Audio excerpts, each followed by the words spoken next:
திருவத்தியான உற்சவத்தில் 8ஆம் திருநாளான அன்று வேடுபரி உற்சவம் என்பது விசேஷமாக கொண்டாடப்பட்டு வருகிறது. திருமங்கை ஆழ்வாருடைய அந்த சரணாகதியை உணர்த்தும் வண்ணமாக இந்த 8ஆம் திருநாள் அன்று இங்கே மணல்வெளியிலே அந்த திருமங்கை ஆழ்வாருடைய வைபவத்தையும் சேர்த்து அங்கே பார்க்கலாம். அன்று குதிரை வாகனம்ன்றது எல்லா உற்சவத்திலையும் பொதுவானது. பிரம்மோற்சவ காலங்களிலும் சரி, அதேபோல் இந்த அத்தியன உற்சவத்தில் 8ஆம் திருநாள் அன்று இந்த வேடுபரி உற்சவத்தை வச்சுருக்கான். திருக்குறையூர் என்ற ஊரிலே ஆலிநாடன் வள்ளித்திரு என்ற தம்பதிகளுக்கு மகனாக பிறந்தார். நீலன் என்ற பெயரோடு அவதாரம் செய்தார். பெருமாளுடைய வில்லின் அம்சமாக திருமங்கை ஆழ்வார் அவதாரம் செய்கிறார். ஒவ்வொரு ஆழ்வாருக்கும் ஒவ்வொரு பெருமாளுடைய அம்சமாக பிறக்கிறார்கள்.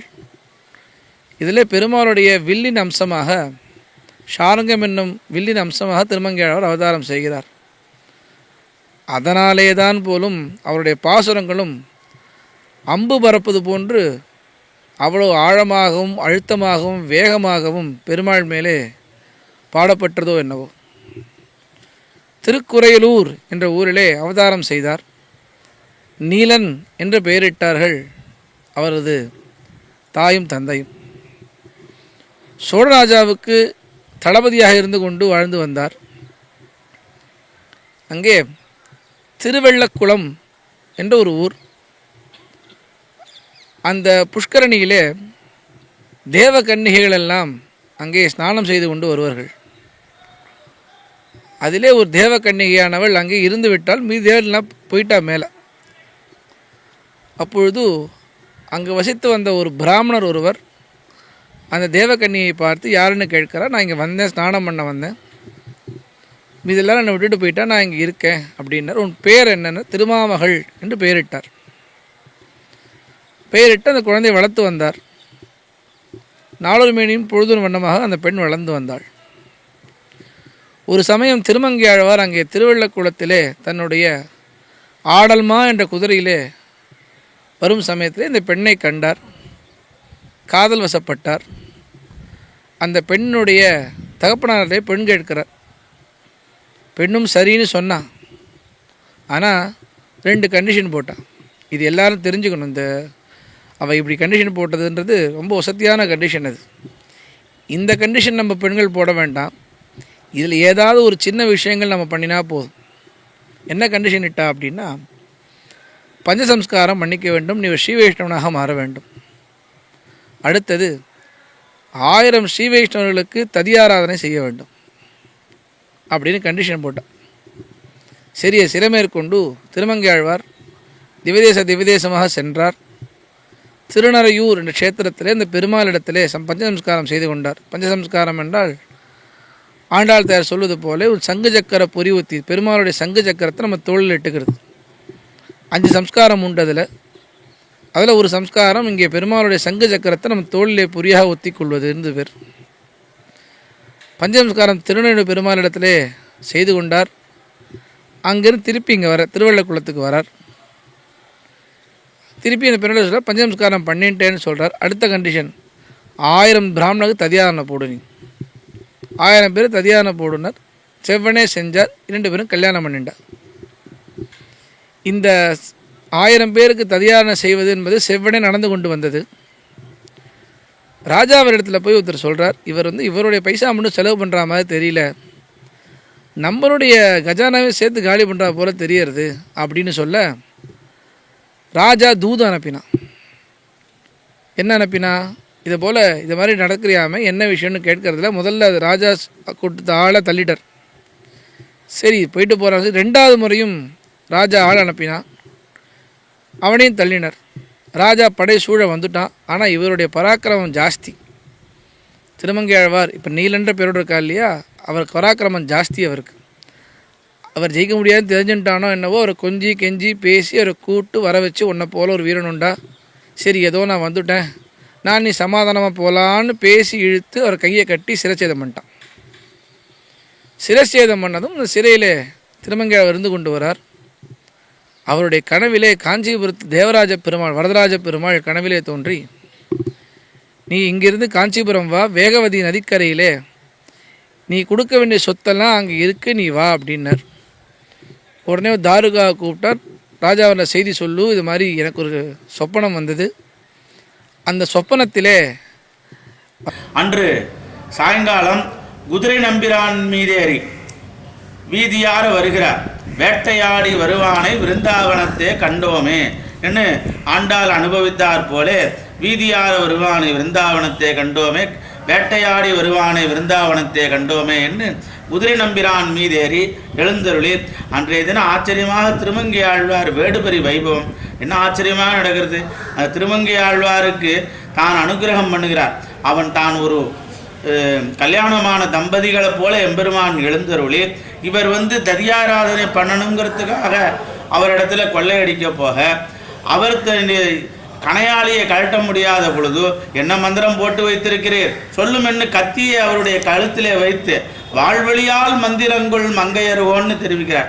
நாமெல்லாம் ஆச்சாரியன் இடத்துல போய் மந்திரோபதேசம் கேட்கணுன்னா கையை கட்டிட்டு பழங்களெல்லாம் வாங்கிட்டு போய் வெத்தலை பாக்கெல்லாம் வச்சு ஆச்சாரியனை சாட்டாங்கமாக விழுந்து நமஸ்காரம் பண்ணி அவரிடத்துல மந்திரோபதேசத்தை இப்படி மூக்கில் கையை வச்சு கொண்டு பவ்யமாக கேட்போம் இல்லையோ.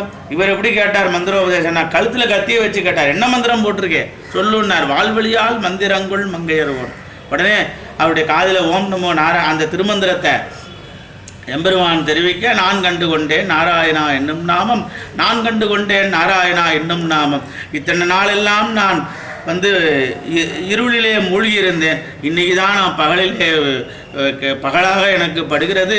உன்னை அறிந்து கொண்ட நாள் என்று தொடக்கமாக நமக்கு பகல் அப்படின்னு அந்த திருமங்கை ஆழ்வார் அவர் திருவடிகளிலே சரணாகதி பண்ணின அந்த வேடுபரி வைபவம் இருக்கிறதே, அந்த வைபவத்தை நடத்தி காட்டுகிறார்கள். அற்புதமாக அந்த 8ஆம் நாள் இரவு குதிரை வாங்கினது. ராஜாவோட செய்தி சொல்லு, இது மாதிரி எனக்கு ஒரு சொப்பனம் வந்தது. அந்த சொப்பனத்திலே வரதராஜ பெருமாள் எழுந்தருளினார். வேகவதி ஆற்றங்கரையிலே அந்த சொத்தெல்லாம் இருக்கா, அதனால் நீங்கள் எல்லோரும் என் கூட வாங்கோ அப்படின்னு சொல்ல, படையே கிளம்பிங்கேருந்து போகிறது காஞ்சிபுரத்துக்கு. தேடி தேடி தேடி தேடி பார்க்குறா, ஒன்றும் கிடைக்கிற மாதிரி தெரியல. தாருகா சொல்கிறா, நீ என்ன ஏமாத்துறியா, அங்கேருந்து கூட்டின்னு வந்து இங்கே வேலை வாங்குறியா? நான் இல்லை, பெருமாள் சொன்னார் உண்மை அப்படின்னு சொல்ல, பெருமாளே என்ன பண்ணுற, வேகவதி ஆற்றங்கரையில் உள்ள அந்த மணலை சலித்து அதுலேருந்து பொக்கிஷத்தை எடுத்துகிட்டு வந்து கொடுக்குறார்.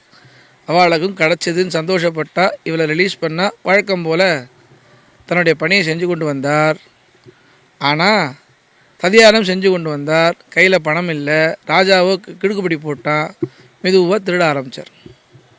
எப்படி திருடினார் அப்படின்னா, இவருக்கு 4 மினிஸ்டர் உண்டு. நீழொதுங்குவான், தாழூதுவான், நீர்மேல் நடப்பான், தோலா வழக்கன்னு 4 விதமான மினிஸ்டர் இவளுக்கு உண்டு. இவர் என்ன பண்ணுவா, ஊர் எல்லையில் போய் நிற்பா. இந்த மாதிரி ஒரு கேங்கு போகிறது, இவர் நிறைய நகை வச்சுருக்கா, இவர் இடத்துல நம்ம கொள்ளையடிச்சோம்னு சொன்னால் அடுத்து இந்த வருஷத்துக்கான ததியாரணை பண்ணிடலாம் அப்படின்னு சொல்ல, இவர் இங்கேருந்து போவார், கத்தியை நீட்டுவார், அவளை கொள்ளையடிப்பார், ததியாரணை பண்ணுவார். இப்படியே நடந்துகிட்டே இருந்தது. திருமணங்கொல்லை என்ற ஊரில் பெருமாளும் தாயாருமே, அமிர்தவல்லி தாயாரும் பெருமாளுமே தான் ஒரு கல்யாண கோஷ்டி போல அலங்காரம் செய்து கொண்டு நித்திய சூரியர்கள் எல்லாம் பின்னாலே கல்யாண கோஷ்டியாக வந்து கொண்டிருந்தால், பெருமாளும் தாரும் கல்யாண பொண்ணு கல்யாண மாப்பிள்ளையாக இருக்கா. வழக்கம் போல் இந்த 4 மினிஸ்டர் இங்கேருந்து போகிறா, அவளை பார்க்குறா. அங்கேயும் திருப்பி திருமங்கையாழ்வார் போகிறார். எல்லாத்தையும் கட்டினார், நகையெல்லாம் கட்டினார், எல்லாம் பண்ணினார். ஒரு மூட்டை கட்டி வச்சார். காலில் பெருமாள் போட்டுருக்கிற மெட்டியை மட்டும் அவரால் கட்ட முடியல. அங்கே ராஜா அந்த மினிஸ்டரை கூப்பிட்றா, அந்த கட்ட முடியல, நீ வா அப்படின்றா. திருமங்கையாழ்வார் அங்கேருந்து வரார். பெருமாளுடைய காலில் இருக்கிற மெட்டியை கடித்து இழுக்கிறார். இழுக்கும்போது இவருடைய அழகான அந்த மிடுக்கை பார்த்து பெருமாள் சொல்கிறார், நம் கலியனோ அப்படின்னார். கலியன் அப்படின்னா அந்த person who have a structured body, அழகாக இருப்பவர். கலியனோன்னு சொன்னார். அதையும் எடுத்து கொண்டு வந்தார். அந்த மூட்டைக்கட்டியில் போட்டார். எடும் அப்படின்னார். எடுத்தால் எடுக்க முடியல. திருப்பி எடுக்கிறார், எடுக்க முடியல. திருப்பி எடுக்கிறார், எடுக்க முடியல. பெருமாளை பார்த்து திரும்ப கலியன் நீலன் கேட்கிறார், என்னையா மந்திரம் போட்டு வச்சுருக்க, என்னால் தூக்க முடியல, என்ன மந்திரத்தை சொல்லு அப்படின்னார். மந்திரம் தானே உபதேசம் பண்ணணும், வா அப்படின்னு கூட்டிகிட்டு போனார். அரசமரத்து அடியிலே பெருமாள் அஷ்டாக்ஷ உபதேசத்தை திருமங்கையாழ்வாருக்கு செய்கிறார்.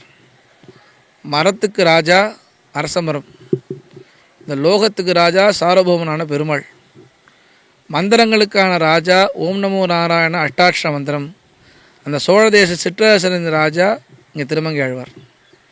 4 ராஜாக்கள் ஒன்று கூடியிருக்கா. பெருமாள் அவருக்கு உபதேசம் பண்ணினார். நீலன் கலியனானவர் அன்று முதல் திருமங்கை ஆழ்வாராக மாறினார். வாடினேன் வாடி வருந்தினேன் மனத்தால் பெருந்துயிர் இடும்பையில் பிறந்து கூடினேன் கூடி இளையவர்தம்மோடு அவர்தனும் கலவியே கருதி ஓடினேன் ஓடி உய்வதோர் பொருளால் உணர்விடும் பெரும்பதம் திரிந்து நாடினேன் நாடி நான் கண்டு கொண்டேன் நாராயணா என்னும் நாமம் என்று முதலிலே தன் பாசுரத்தை ஆரம்பித்தார். கிட்டத்தட்ட 80 திவதேசம் பாடினார்.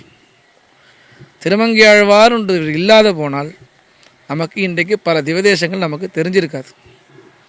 மேலே சாலக்கிராமம், திருப்பிரிதி, வதிரிகாசிரமம் தொடங்கி கீழே நாகப்பட்டின பரியந்தம் 80 திவதேசத்தை பெருமாள் பாடினார். அத்தனை திவதேச பெருமாளையும் தன்னுடைய கவித்துவத்தாலே கலையாமி கலித்வம்சம் கவிம் லோக திவாகரம் யஸ்யகோபி பிரகாசாபிகி ஆதித்யம் நியதம் தமக. 8 எழுத்து மந்திரத்தை உபதேசம் வாங்குவது என்பது சாதாரண விஷயம் அல்ல. இதற்காக நம்ம ராமானுஜர் 18 முறை போயிட்டு வந்தார் திருக்கோஷ்டியூருக்கு. ஆனால் சப்ஸ்கிரைப் பண்ணுங்க, இன்னும் நிறைய சுவாரஸ்யமான ஆன்மீக தேடல்கள் காத்துக்கிட்டு இருக்கு. ராதே ராதே.